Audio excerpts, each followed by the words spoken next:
És a dir, hi ha una sèrie de polítiques que han d'anar coordinades, que ara mateix estan mancades de recursos i de ganes a nivell polític.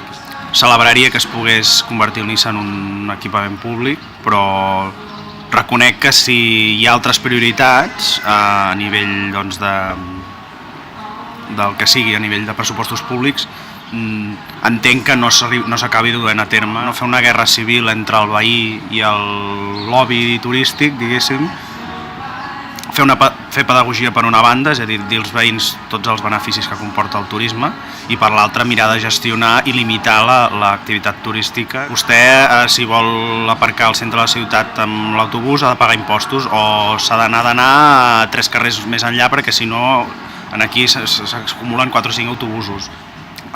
Ja pots anar plantejant que es posin hotels a nou barris, que si la gent ha d'acabar anant al Museu Picasso i no el mous de lloc, tindràs el mateix problema d'ús intensiu del domini públic en el centre de la ciutat. És a dir, normalment els que estan més en contra del turisme no plantegen gestionar-lo, sinó diuen no i ja està, cosa que no arregla res. Si molta gent decideix venir, vindrà. És a dir, no és que jo digui...